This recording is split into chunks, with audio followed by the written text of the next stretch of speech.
Abra sua Bíblia no Evangelho segundo Lucas, no capítulo 2. Evangelho segundo Lucas, capítulo 2. Louvado seja Deus, louvado seja o nome de Jesus. Evangelho segundo Lucas, capítulo 2. Vamos passar a ler então, Lucas 2, a partir do verso 1. Lucas 2, 1. Diz assim a palavra do Senhor: Aconteceu naqueles dias que saiu um decreto da parte de César Augusto para que todo mundo se alistasse. Aproveitar o clima de Natal, vamos pregar uma mensagem natalina, né? Vamos pregar uma mensagem de Natal, já que estamos no clima de Natal. Então vamos ler. Este primeiro alistamento, verso 2, foi feito sendo Cirênio governador da Síria, e todos iam alistar-se, cada um na sua própria cidade. Subiu da Galileia também José, da cidade de Nazaré, para a Judeia, para a cidade de Davi, chamada Belém, porque era da casa e família de Davi, a fim de alistar-se com Maria, sua mulher, que estava grávida. E aconteceu que, estando eles ali, se cumpriram os dias em que ela havia de dar à luz, e deu à luz ao seu filho primogênito, e o envolveu em panos, e deitou numa manjedoura, porque não havia lugar para eles na estalagem. O verso 8 continua dizendo: Ora, havia naquela mesma comarca pastores que estavam no campo e guardavam durante as vigílias da noite o seu rebanho. Eis que um anjo do Senhor veio sobre eles, e a glória do Senhor os cercou de resplendor, e tiveram grande temor. E o anjo lhe disse: Não temais, pois aqui vos trago novas de grande alegria, que será para todo o povo, pois na cidade de Davi vos nasceu hoje o Salvador, que é o Cristo, o Senhor. E isso vos será por sinal: achareis o menino envolto em panos e deitado numa manjedoura. E no mesmo instante apareceu com o anjo uma multidão dos exércitos celestiais, louvando a Deus e dizendo: Glória a Deus nas alturas, paz na terra, boa vontade para com os homens. E aconteceu que, ausentando-se deles os anjos para o céu, disseram os pastores uns aos outros: Vamos, pois, até Belém, e vejamos isso que aconteceu e que o Senhor nos fez saber. E foram apressadamente, e acharam Maria e José e o menino deitado na manjedoura. E vendo-o, divulgaram a palavra que acerca do menino lhe fora dita. E todos que ouviam se maravilharam do que os pastores lhes diziam. Mas Maria guardava todas essas coisas, conferindo-as em seu coração. E voltaram os pastores, glorificando e louvando a Deus por tudo que tinham ouvido e visto, como lhes havia sido dito. Louvado seja o nome do Senhor. Quero que você ore comigo a Deus, para que Deus guie nossos pensamentos nessa palavra, hoje, nesse lugar, nessa noite. Senhor, em nome de Jesus, nós queremos que a Tua palavra que foi lida, ela comece a tomar forma dentro do nosso pensamento e alcance o nosso coração. Nós queremos que a mensagem da Tua palavra consiga abrigo em nosso coração e nos ensine algumas coisas a partir da visão desse fato, do nascimento glorioso do Salvador do mundo. Nos ilumina e nos guia pelo Teu Espírito Santo, em nome de Jesus, amém. Muito bem, irmãos, aproveitando o clima de Natal, vamos falar do nascimento de Jesus. O nascimento de Jesus é controverso, há pessoas que criticam muito a questão de celebrar o Natal, e a gente, olhando o texto aqui, percebe que houve grande alegria quando Jesus nasceu. Não houve? Então celebrar o nascimento de Jesus não é pecado. O pecado é quando a gente muda o propósito da celebração. O pecado é quando a gente confunde o Natal do nascimento de Cristo com o Natal do Papai Noel, com o Natal das árvores, com o Natal das lâmpadas, com o Natal dos enfeites, e a gente esquece do verdadeiro Natal, que é o nascimento de Jesus Cristo. Pois o nascimento de Jesus Cristo trouxe alegria. O nascimento de Jesus Cristo, e ontem, abrindo o culto, nós falamos sobre isso. O nascimento de Jesus Cristo trouxe um movimento de alegria universal, porque o nascimento de Jesus Cristo é algo que rompe com a história dos homens na terra e traz uma nova esperança e traz uma nova visão do que o homem pode ser diante de Deus. E isso trouxe uma alegria universal. E o texto que nós lemos mostra que os anjos celebravam com muita alegria, com muito júbilo, e a glória de Deus envolveu os campos das pastagens que os pastores estavam com suas ovelhas ao redor de Belém, onde Jesus nasceu. Houve festa, houve júbilo e a glória de Deus se manifestou. Então a gente não está privado de lembrar do nascimento de Jesus. O fato é que, com toda certeza, Jesus não nasceu no dia 25 de dezembro. Então a gente está celebrando na data errada. Jesus não pode ter nascido em dezembro, até porque, antes de ministrar a palavra, eu quero falar para você algumas coisas, para a gente desmistificar algumas questões. Não foi dia 25 de dezembro que Jesus nasceu, justamente pelo fato dos pastores estarem no campo. Amém? Agora, em Israel, eu dei uma olhada por curiosidade na previsão do tempo, lá em Israel, antes de vir pregar para vocês, para não falar bobagem.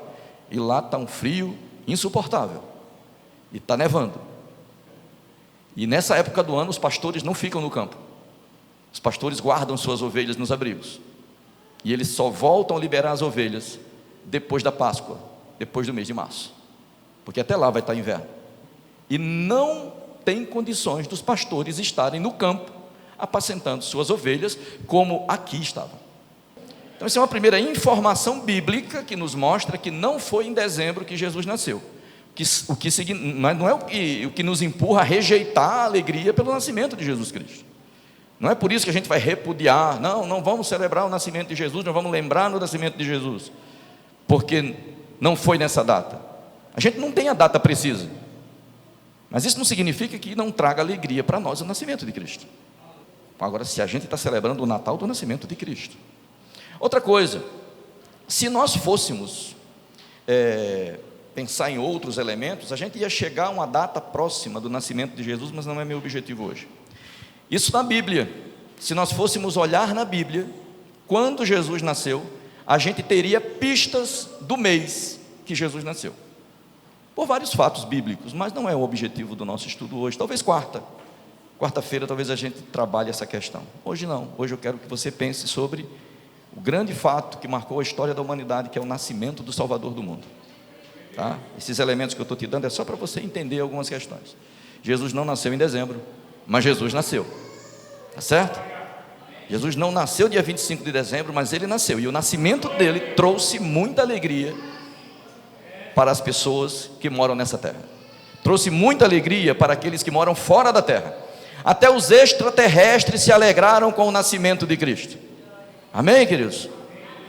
Os extraterrestres vieram até os pastores e pararam diante deles e começaram a celebrar e jubilar. Os extraterrestres são os anjos, eles não moram na terra. Amém, queridos? Os anjos de Deus que não moram na terra vieram e também se alegraram com o nascimento de Cristo. Então o nascimento de Cristo é um evento glorioso. Amém?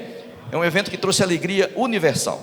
Mas a gente tem várias outras coisas que eu quero pensar com você, e eu separei alguns pontos para eu não esquecer dos pontos que eu destaquei para você. Primeiro, Deus cumpre com esse evento uma promessa profética. Deus cumpre com esse fato. Não foi algo que ele decidiu naquela hora, não, vou anunciar, vou mandar os anjos dizerem que nasceu o Salvador do mundo, e esse Salvador é alguém que nasceu e eu escolhi essa pessoa que nasceu agora, para através da vida dela mudar o mundo. Porque Deus pode fazer isso com qualquer um de nós. Nós podemos nascer dentro de um propósito de Deus, Deus olhar para a gente, daquela hora para frente Ele dizer, a partir de hoje eu quero que essa pessoa seja um instrumento da minha glória, eu quero que ele seja um elemento de transformação do mundo, e eu vou usá-lo a partir de hoje. Mas com Jesus não foi assim. Jesus era uma promessa profética. Jesus era uma promessa fundamentada em profecia. Jesus era uma promessa balizada pelas Escrituras, e não podia ser outra pessoa a não ser aquele que nasceu. Por isso essa festa de anjos, por isso essa festa gloriosa manifestada nos campos em volta de Belém. Então era uma promessa profética. Tem um evento que eu quero mostrar para você, antes de falar do do alistamento, tem alguns textos, Mateus, capítulo 1, versículo 18, que diz que Maria apareceu grávida do Espírito Santo. E eu não quero que você vá ler, porque eu quero ser bem breve na mensagem hoje. Maria apareceu grávida do Espírito Santo. Quando Maria apareceu grávida do Espírito Santo, também recebeu a visita do anjo dizendo: não tenha medo. E antes dela engravidar, ela recebeu a visita do anjo dizendo: não tenha medo, porque você vai ficar grávida. O nome dele, do menino, será Jesus. Ele vai ser chamado Filho do Altíssimo. Ele reinará para sempre. Assim, quando Maria engravidou, nós lemos o evento do nascimento, mas quando Maria engravidou, também teve um anjo visitando Maria. E o anjo que visitou Maria disse: não tenha medo, você vai ficar grávida, e você vai ser mãe de um filho. Esse filho terá um nome, já está determinado, será Jesus. Ele salvará o mundo dos seus pecados. Ele vai ser chamado Filho do Altíssimo, e o seu reino não terá fim. Então Maria seria mãe de alguém de maneira sobrenatural. Maria não engravidou de nenhum homem na terra. Quando o anjo visitou Maria, ela perguntou: mas como vai ser isso? Eu não conheço nenhum homem. Maria estava noiva com José, estava preparando-se para casar. Ela estava prometida para José, comprometida com ele. E o anjo aparece para uma mulher comprometida, planejando casar, e diz: você vai ficar grávida. E ela: como? Ela diz como porque ela disse: eu não conheço nenhum homem e não pretendo romper o ciclo natural da vida. Era isso que Maria estava dizendo para o anjo. Não tenho conhecimento e não vou entrar nessa seara, não vou seguir esse caminho. E o anjo disse: não tenha medo, você vai ficar grávida do Espírito Santo. Não teria um contato humano para Maria engravidar, ela seria mãe do Filho de Deus. Agora pensa na tua vida e na minha vida, enquanto a gente pensa em projeto, em profecia e em propósito da parte de Deus. Pensa na tua vida. Imagine você que é mulher, você noiva, você preparando todo o enxoval para casar, e aí aparece um anjo para você e diz: olha, você vai ficar grávida. E você vai ficar meio assustada, porque ficar grávida naquele contexto, e hoje talvez menos, mas ainda assim, traz para você alguns comprometimentos. Como é que uma mulher está noiva de um homem com quem ela nunca teve relações com ele e vai aparecer grávida? Ela precisa pensar muito antes de dizer o que Maria disse. O que foi que Maria disse para o anjo? Eis aqui a serva do Senhor, seja feita a tua vontade. Então, para que Jesus Cristo nascesse como nós vimos, houve, muito depois das profecias, a disponibilidade de uma mulher de colocar em risco sua vida, seu casamento que ainda não tinha acontecido, os planos que ela tinha feito a respeito da vida, para submeter o seu corpo, a sua vida e o seu destino à vontade de Deus. Aqui eu quero deixar registrado o primeiro pensamento para você guardar e permitir que o Espírito Santo fale com você. Permita que o Espírito Santo ministre ao seu coração. Pense o que você está disposto a arriscar para que Deus cumpra um propósito glorioso na sua vida. O que você põe em risco para que Deus cumpra o propósito dele na sua vida? O que você põe em risco para que a sua vida seja um canal da bênção de Deus? Você põe em risco o que Maria pôs? Você poria em risco o que Maria pôs? Deus tem propósitos diferentes na nossa vida. Talvez o que Deus planejou para você seja diferente do que planejou para Maria. Mas queridos, queridas, pense numa coisa: Deus sempre vai querer usar pessoas para, através delas, serem instrumentos para transformar o mundo. E o que nós estamos dispostos a arriscar? Eu queria deixar esse pensamento para você. Maria arriscou tudo. Maria disse: aqui está a serva do Senhor, seja feita a vontade de Deus, estou disposta a correr risco. E ela correu o risco, porque o seu noivo planejou deixá-la.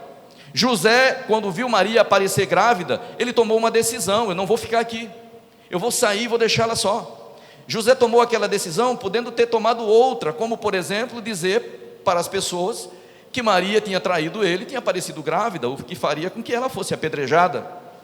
Mas como José era um homem que tinha um coração que agradava a Deus, um coração voltado para Deus, ele fez um plano: eu vou sair como culpado e vou abandonar essa mulher. Vão dizer por aí que eu deixei ela grávida e fugi, e vou seguir o meu destino. Olha o risco que Maria colocou a vida dela, para que Deus cumprisse os propósitos de Deus nela. Deixa eu dizer uma coisa para você: o anjo que apareceu para Maria também apareceu para José, dizendo: não tenha medo de receber Maria por tua mulher, porque o que está acontecendo com ela é que ela disse que a vida dela é de Deus, e que Deus pode usar a vida dela para o propósito que Deus quiser, por isso ela está engravidando do Espírito Santo. E José recebeu Maria e cuidou dela até o último dia. Amém, queridos? Então isso era a promessa. Agora, quem era esse menino? Lá em Isaías capítulo 9, versículo 6, olha o tamanho do projeto de Deus. Leia lá Isaías 9, 6.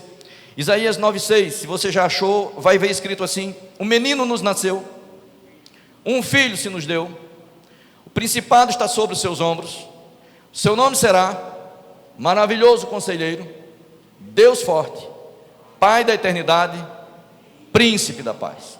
Olha o peso da palavra que o anjo disse para Maria: você será mãe do menino, o nome dele será Jesus, ele será chamado Filho do Altíssimo, ele reinará para sempre.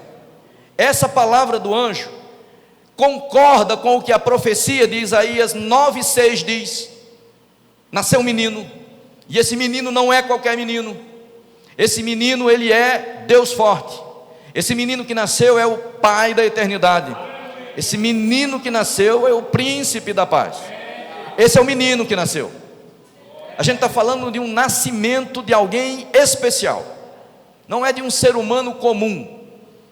Lá em João capítulo 1, a Bíblia diz que o Verbo se fez carne e habitou entre nós, e vimos a sua glória, como a glória do unigênito do Pai, cheio de graça e de verdade.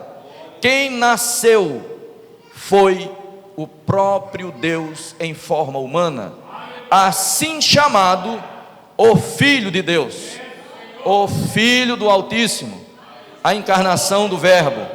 Aquele que estava no mundo foi o mesmo que fez o mundo. Maria fazia parte desse projeto. O Verbo encarnou. Essa é a mensagem do Natal.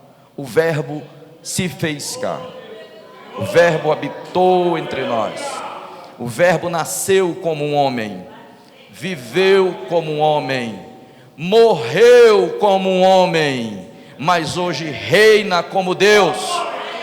Amém? Essa é a mensagem gloriosa do Natal. O Verbo se fez carne. Então esse era o projeto de Deus com Maria. Agora, o projeto de Deus com Maria, nessa proporção, nessa dimensão, envolvia questões que a gente precisa também guardar como informação importante quando nós queremos que nossa vida seja, não na dimensão do que a vida de Maria foi, mas na proporção que Deus separou para nós, a porção que Deus separou para a nossa vida ser de bênção para as pessoas. A gente precisa entender qual é o nível de compreensão que eu tenho do propósito de Deus na minha vida, porque quando Deus vai cumprir o propósito dele, segundo a sua palavra, ele vai cumprir do jeito que ele determinou, sem tirar nem pôr nenhum tio, nenhuma vírgula. Ele vai cumprir exatamente como quis. A Bíblia diz numa profecia sobre o nascimento de Jesus, Maria disse: estou aqui ao propósito de Deus, o Senhor pode fazer com a minha vida o que Ele quiser e cumprir comigo o propósito que Ele tem, e eu estou disponível. Maria disse isso para Jesus, Maria disse isso para Deus. Só que a vida vai seguindo, as coisas vão acontecendo, nós e eles naquela época também assim, incorporamos a rotina do dia a dia e vamos vivendo a vida, mesmo que a gente tenha tido de Deus uma experiência especial, que Deus tem para a nossa vida um propósito glorioso. A vida vai seguindo. Maria engravidou, a barriga foi crescendo, o tempo foi passando, e Maria estava grávida de uma profecia. Maria não estava grávida de um menino, ela estava grávida de uma profecia. Quando nascesse aquele menino, algo glorioso aconteceria no universo. Ela tinha colocado a vida dela a serviço de Deus. Mas talvez Maria não tenha entendido que para Deus cumprir o seu propósito, tem coisas que Deus não vai deixar passar, se na palavra dele está registrado que será assim. Escute o que eu vou dizer mais uma vez. Tem coisas que Deus estabeleceu na sua palavra que será daquele jeito profeticamente. E se Ele estabeleceu profeticamente, Ele cumprirá exatamente do jeito que está escrito e não vai deixar nada passar em branco. Há uma profecia em Miqueias capítulo 5, versículo 2 que diz: Tu, Belém Efrata, de maneira nenhuma és a menos importante das cidades de Judá, porque de ti, Belém, nascerá aquele que será rei sobre Israel. Mais uma profecia a respeito de Jesus. Recebe sim ou não? Deixa Deus trabalhar aí dentro do seu coração com esse pensamento. Jesus vai nascer em Belém. Maria estava grávida onde? Em Nazaré. Você sabe qual a distância entre Nazaré e Belém? 100 quilômetros mais ou menos. E Maria grávida. Quando Deus quer cumprir seus propósitos, deixa eu te dizer uma coisa. Quando Deus quer cumprir seus propósitos, Ele vai mexer na estrutura do universo. Quando Deus quer fazer algo, Ele mexe no coração dos homens. Ele usa os homens, até aqueles que não estão disponíveis para Ele. Imagine quem está. Lá em Lucas, quando nós lemos, o texto disse assim: aconteceu naqueles dias que saiu um decreto. Foi a primeira coisa que a gente leu, não foi? Saiu um decreto do rei, do imperador César Augusto, para que todo mundo se alistasse.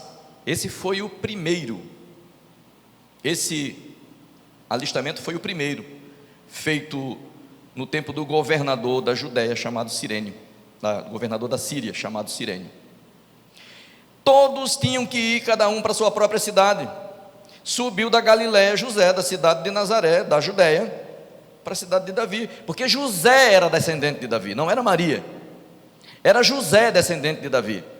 O decreto do imperador dizia assim: todos têm que ir para a sua cidade natal, ir lá fazer o censo, se alistar, preencher os dados, colocar seus documentos, identidade, CPF, todas essas coisas para a gente conferir se é você mesmo.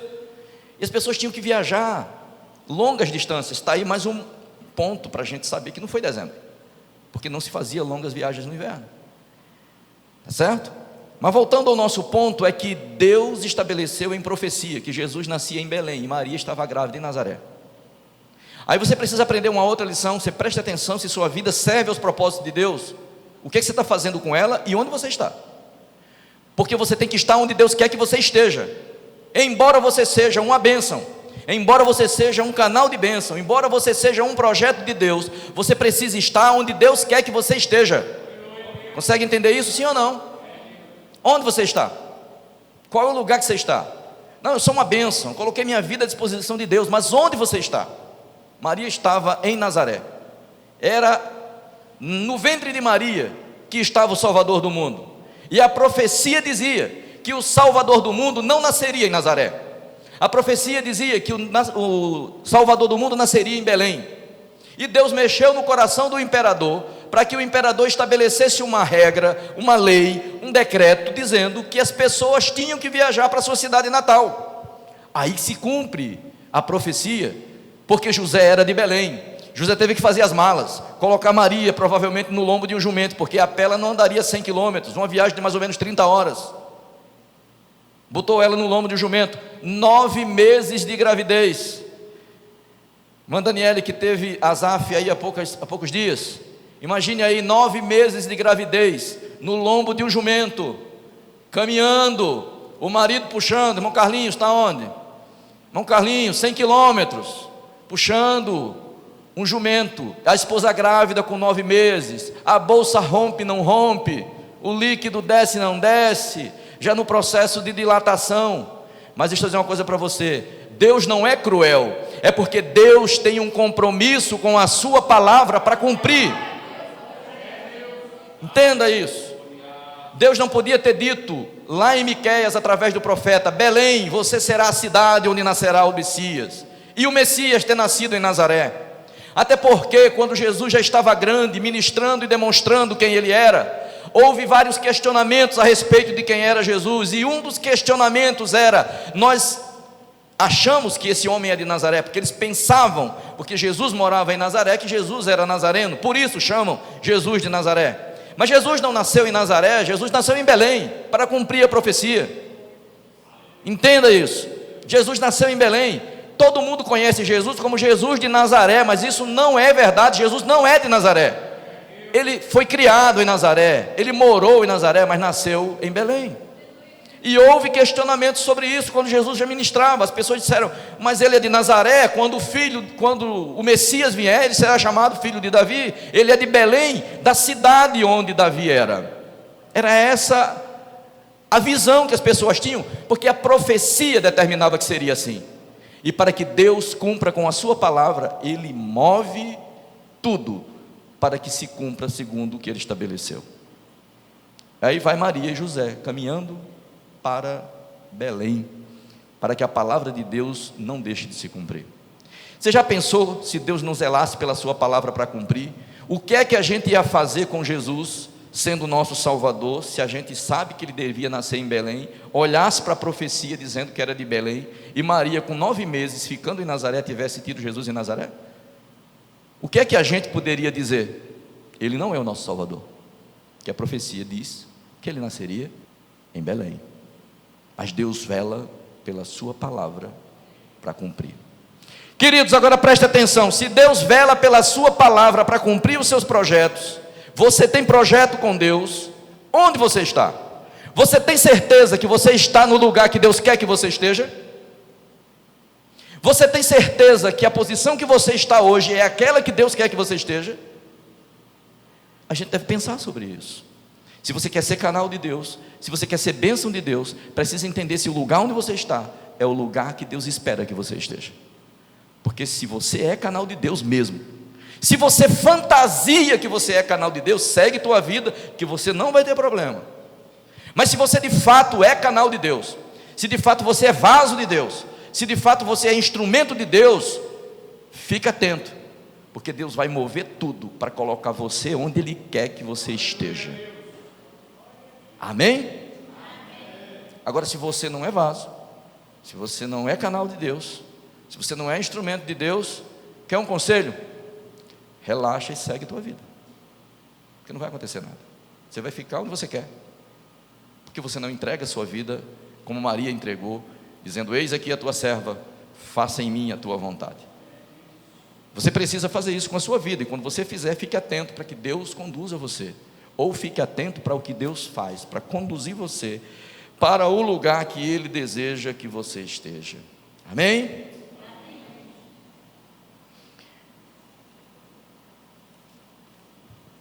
Deixa eu ver a hora. Nós vamos procurar ser breve, que eu quero terminar esse culto orando junto com você e cantando um corinho de adoração a esse Deus que, por nos amar, veio a esse mundo no lugar de nós ocupar o sofrimento da cruz.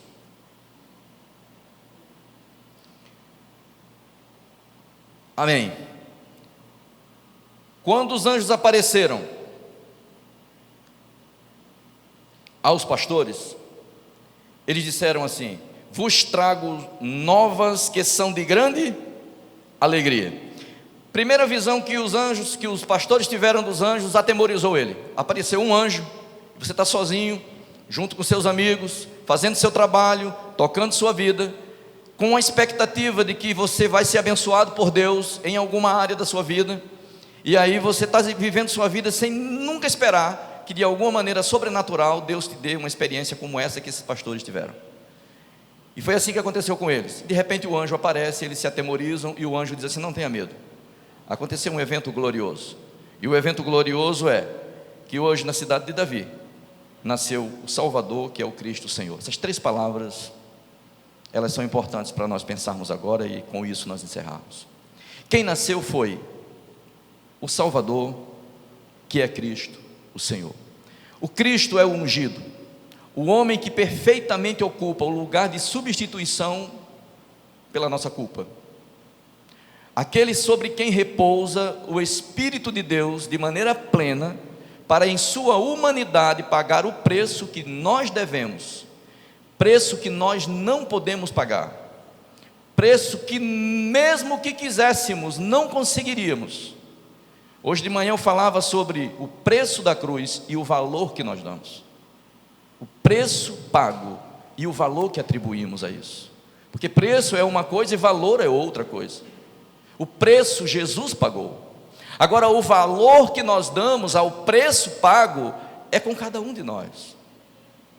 E quando a gente diz que Ele é o Cristo, a primeira coisa, Ele é o substituto legítimo da nossa culpa, porque nós não podemos nos salvar, o nosso sangue não vale nada com relação ao preço pelo pecado, pelo nosso próprio pecado.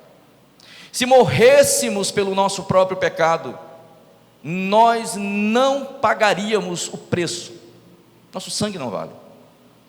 Todo o seu sacrifício não vale nada para você se redimir de sua culpa. Pastor, mas eu sou uma pessoa boa, eu sou uma pessoa cordial, amável, caridosa. Isso não te tira a culpa do pecado que repousa sobre a humanidade, o melhor que você seja. Somente o preço do Cristo. Por isso que a Bíblia diz: nasceu o Salvador, que é Cristo, o Senhor. Ele veio ser o teu Salvador. Ele pagou o preço que você não conseguiria pagar. Não existe na terra nem que todo o sangue de todos os seres humanos perfeitos, ou perfeitos não, somente um é perfeito, que foi o Cristo de Deus. Mas se todos os seres humanos, bons da face da terra, religiosos da face da terra, que nasceram desde quando Deus estabeleceu que o homem ia se relacionar com Ele, até o dia de hoje, fosse dado em um recipiente pela culpa do pecado, não teria valor. Se você saísse da terra e procurasse no universo, em algum lugar, alguém que pudesse pagar o preço pelo pecado que nós temos, não teria lugar. O preço foi o sangue incontaminado de Cristo. Esse foi o preço. Por isso, quando a Bíblia diz nasceu o Salvador, isso tem um valor que vocês não têm ideia. Vocês não conseguem conceber ainda o valor que tem a mensagem que o anjo deu para aqueles homens. Queridos, o anjo chegou e disse: olha, trago novas que são de grande alegria. E é de grande alegria para todo o povo, porque hoje nasceu o Salvador. Se nasceu o Salvador é porque a gente estava perdido.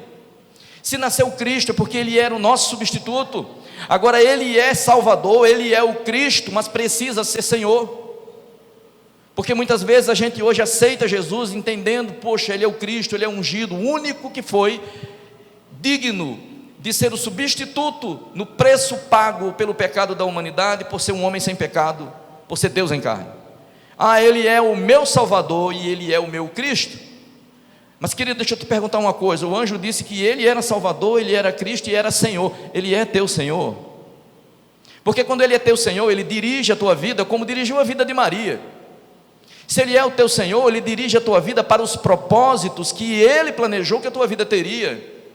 Se Ele é teu Senhor, Ele te conduz, e você não faz a sua vontade, mas Deus faz a vontade dEle em você. Consegue entender isso?